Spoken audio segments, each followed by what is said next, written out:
Moment, a definition. On November 14th, 1998, the members of Tectonic Theater Project traveled to Laramie, Wyoming, and conducted interviews with the people of the town. During the next year, we would return to Laramie several times and conduct over 200 interviews.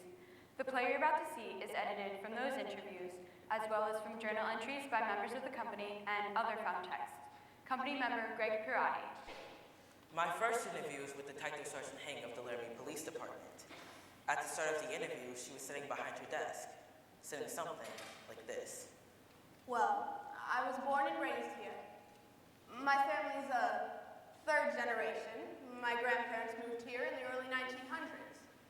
We've had basically three. Well, my daughter makes it fourth generation. Quite a while. It's a good place to live. Good people, lots of space, you know? Now all the towns in southern Wyoming are laid out and spaced because of the railroad that came through. It was how far they could go before having to refuel and rewater, and Laramie was a major stopping point. That's why all the towns in southern Wyoming are spaced so far apart. We're one of the largest states in the country and one of the least populated. There's so much space between people and towns here. So much time for reflection. Rebecca Hilliker, head of the theater department at the University of Wyoming.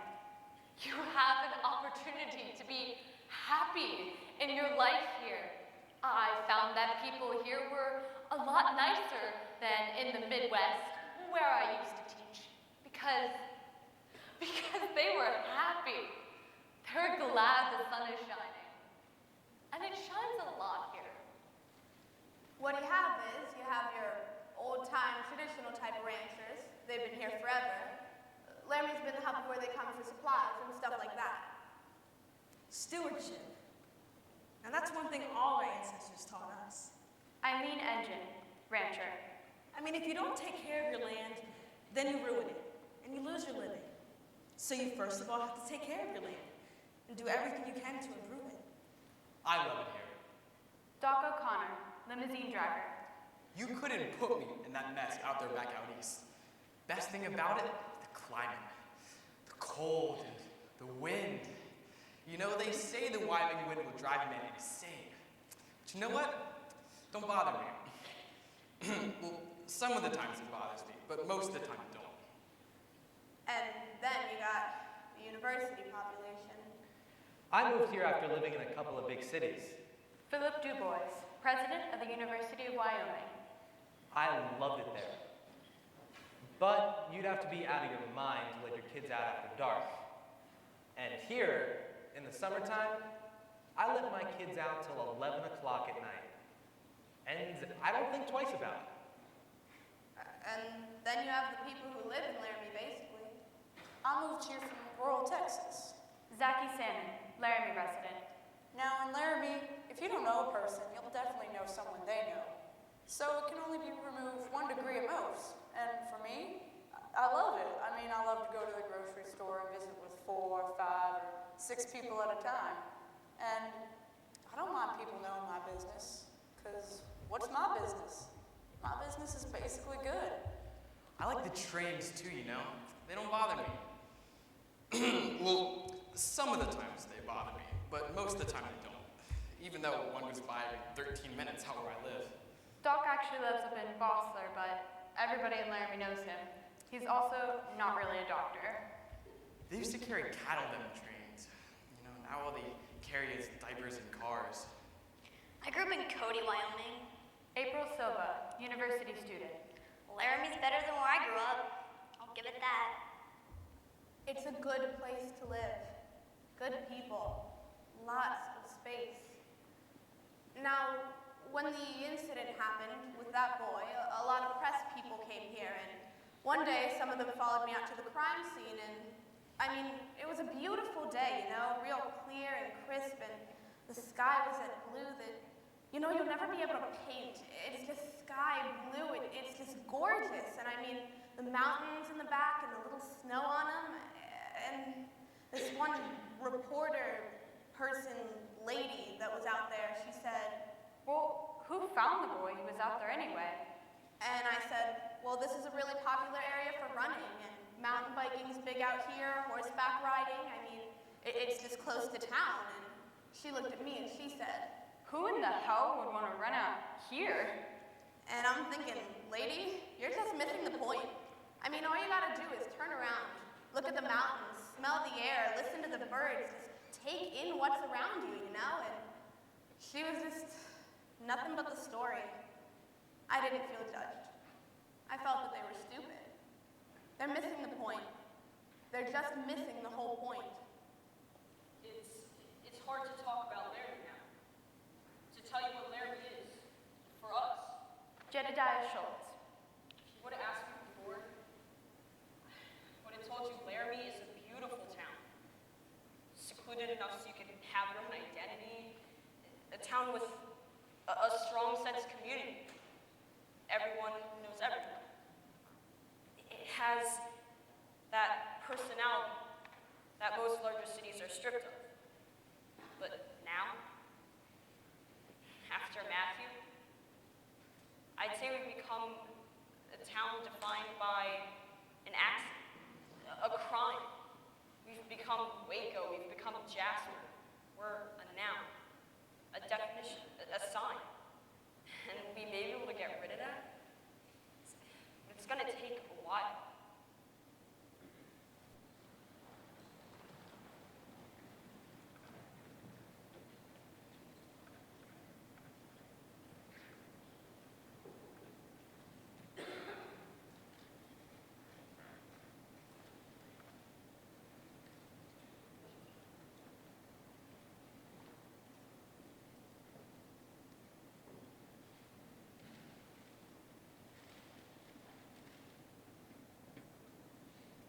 Moment. Journal entries. Journal entries. Members of the company. Andy Paris. Moises called saying he had an idea for his next theater project. But there was a somberness to his voice, so I asked him what it was all about, and he told me he wanted to do a piece about what's happening in Wyoming. Stephen Bober. Lee told me the company was thinking of going out to Laramie, conduct interviews, and that they wanted me to come. But I'm hesitant. I have no interest in prying into a town's unraveling. Amanda Gronich. I've never done anything like this before in my life. How do you get people to talk to you? What do you ask? Moises Kaufman. Today, the company agreed that we should go to Laramie for a week and interview people. I am a bit afraid about taking 10 people in a trip of this nature. Must make some safety rules. Nobody works alone. Everybody carries cell phones. Have made some preliminary contact with Rebecca Hilliker, head of the theater department at the University of Wyoming.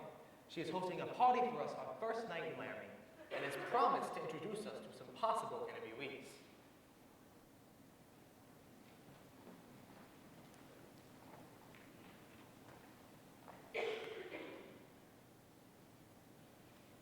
Moment.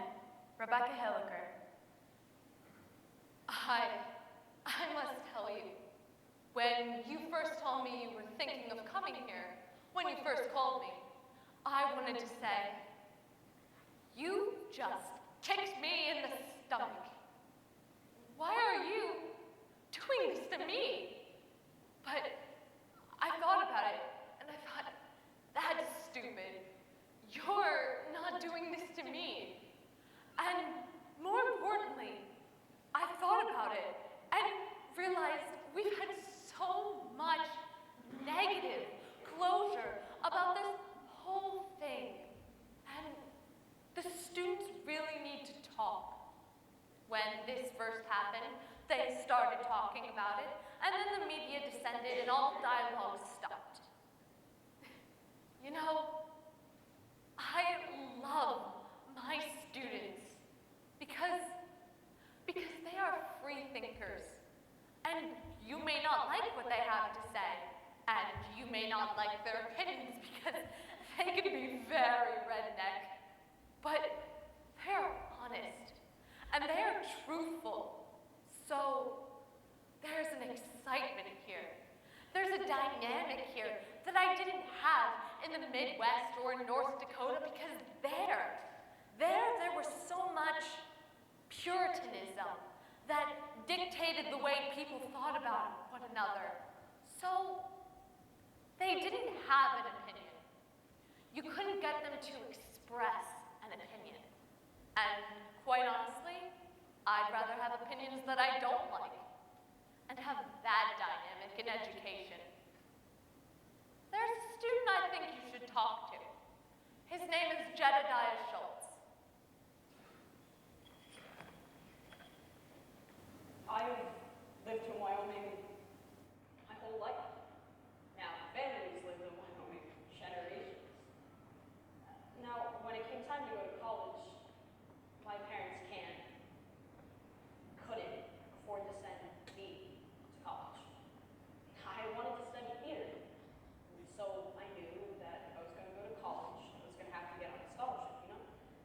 So they have this competition each year, this Wyoming State High School competition.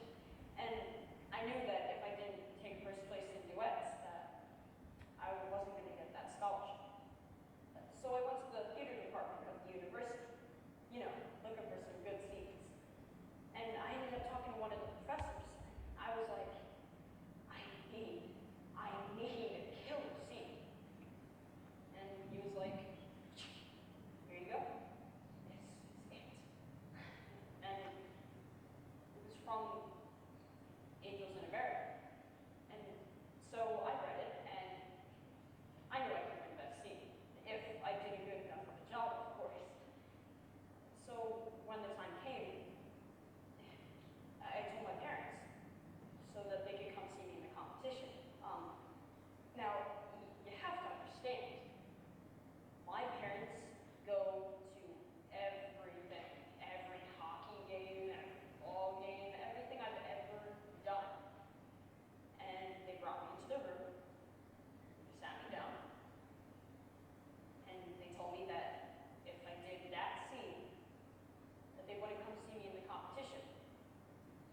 Because they believe that it's wrong, that homosexuality is wrong. And they felt that strongly about it, and they wouldn't come see their son do probably the most important thing he'd done to this point in his life. I didn't know what to do. I mean, I've never gone against my parents' wishes before. I was worried about it. But I decided to do it. And all I can remember about the competition is that when me and my scene partner, when we were done, we came up to each other and we shook hands. And there was a standing ovation. Oh man, it was amazing. We took first place and we won. And that's how I can afford to be here at the university. Because of that scene. It was one of the greatest moments of my life. And my parents weren't there. And to this day, that's the one thing my parents didn't seem to do.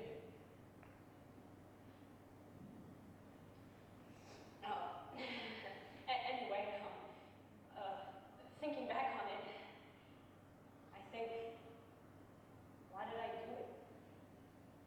Why did I oppose my parents? Because I'm not gay. I'm not gay. So why did I do it? And I guess the only honest answer that I can give is I wanted to win. It was such a good scene. Oh, it was like the best scene. Hey, do you know Mr. Kushner? Maybe you could tell him.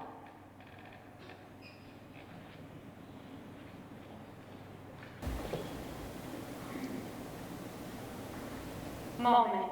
Journal entries. Greg Karate. We arrived today at the Denver airport and drove to Laramie. The moment we crossed the Wyoming border, I swear, I saw a herd of buffalo. Also, I thought it was strange that the Wyoming sign said, Wyoming, like no place on earth.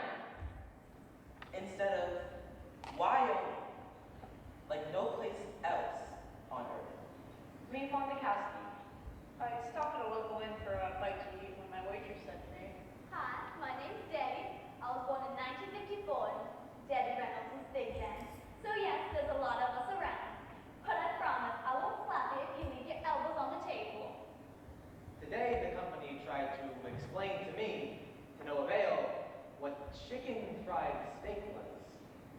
Now, you're from Wyoming, or are you just passing through? We're just passing through. Barbara Pitts. We arrived in Laramie tonight.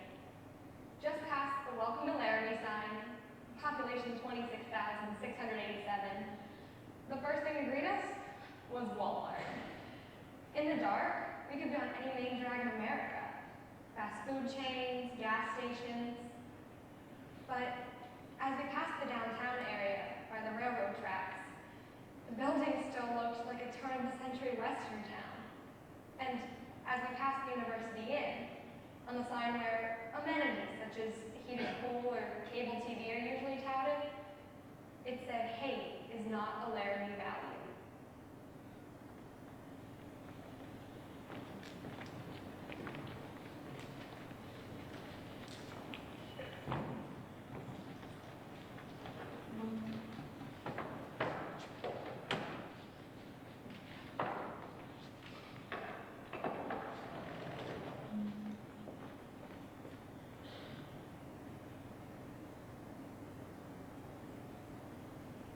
Moment, Allison and Marge. I met today with two longtime Laramie residents, Allison Mayers and Marge Murray, two social service workers who taught me a thing or two. Well, what Laramie was like when Marge was growing up, well, it was mostly rural. Yeah, it was. I enjoyed it, you know. My kids all have horses. Well, there was more land. I mean, you could keep your pet cow, your horses, your little chickens, you know, have a little bit of acreage. Yeah, I could run around the house and mow all together, do the housework while the kids were in school, and nobody could see me. And if they got that close, well, Then that's their problem. I just want to make sure I got the expressions right in your all-togethers. well, yeah, honey, why wear clothes? Now, how's he gonna use that in his play? So this used to be a big ranching town. Oh no, not just ranching. This was a big railroad town at one time, before they moved everything to Cheyenne and Omaha and Green River. So now, well, it's just a drive-through spot for the railroad, because even in, what was it, the 50s? Well, they had one big round house, and they had such a shop, they could build a complete engine. They did. My mom worked there. Your mom worked in a roundhouse? Yep, her name was Minnie. We used to sing that song for her. You know that song. What song?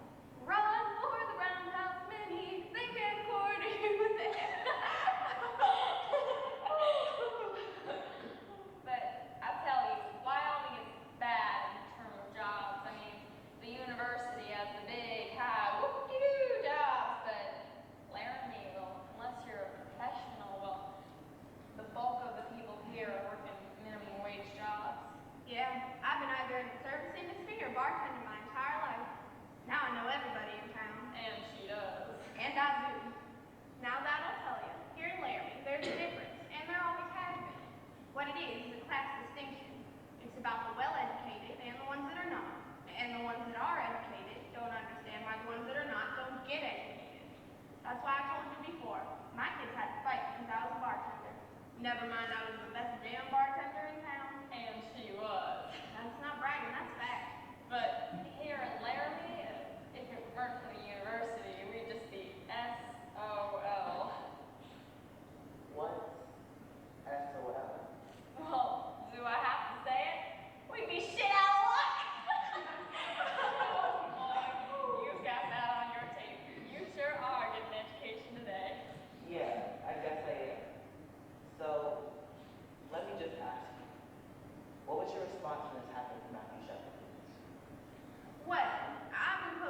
there are some parts I won't tell you yet.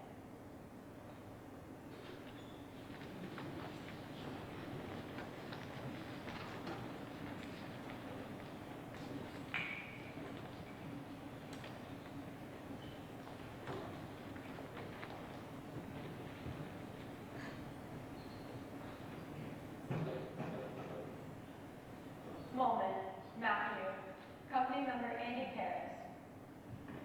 Today, for the first time, we met with someone who actually knew Matthew Shepard. Trish Seeger, owner of a shop in town, referred to him as Matt. Matt used to come into my shop. That's how I know him. It was the first time I heard him referred to as Matt instead of Matthew. Did you go by Matt to everyone? Well, on the 2nd of October, I get a call at about 10 after 7. Doc O'Connor. It was Matthew Shepard, and he said to me, "Can you pick me up at the corner of 30 Grand?" So anyhow, I pulled to the window to see Matthew Shepard. You know, it's a little guy, you know, about 5'2" and soaking wet. That's 97 pounds tops. You know, they say in the newspapers he was 110, but personally, I wouldn't believe it. They also said in the newspapers he was 5'5". But really, was this man only 5'2", maybe even 5'1"? So anyhow, he walks into the window, and I'm gonna try and go in steps here so you can better understand the principle of this man. So anyhow, he walks into the window, and I say, "Are you Matthew Shepard?" And he says to me, "Yeah, I'm Matthew Shepard, but I don't want you to call me Matthew or Mr. Shepard. I don't want you to call me anything. My name is Matt, and I want you to know that I am gay, and we're going to a gay bar. Do you have a problem with that?" And you know, all I asked was, "How are you paying?" Because the fact is, Larry doesn't have any gay bars, and for that matter, neither does Wyoming. So he was hiring me to take him down to Fort Collins, Colorado, about an hour away. Now, Matt was a blood little SOB. He always was. But I liked him because he was straightforward. You see what I'm saying? Maybe gay, but straightforward. You see what I'm saying? I don't know. You know, how does any one person ever tell about another? You really should talk to my sister Elaine. She was a very close friend of Matthew's. We never called him Matthew, actually. Most of the time, we called him Choo-Choo, because we used to call him Matthew, then we just called him Choo-Choo.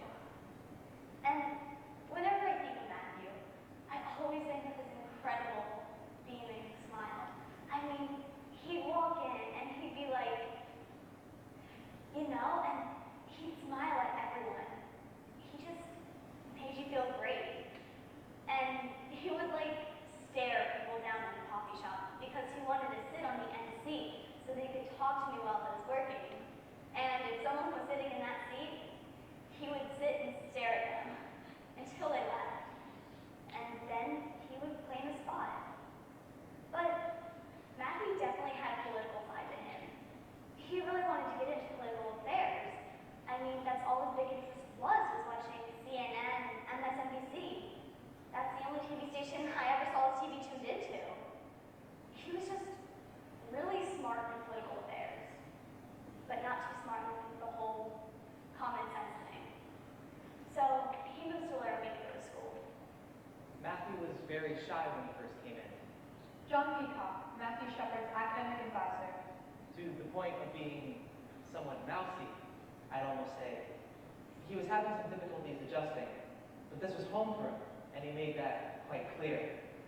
And so, his mousiness, his shyness, gave way to a person who was excited about the track that he was going to embark on. He was just figuring out, wanting to work on human rights, how he was going to do that. And when that happens, this person begins to bloom with him. He was starting to say things like, wow, there are opportunities here. There are things I can do in this world. I can be important. I did hear from Matthew about 48 hours before his attack.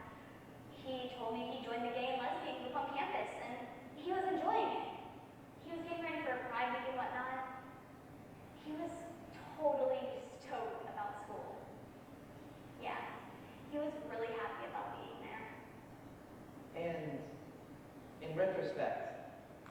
And I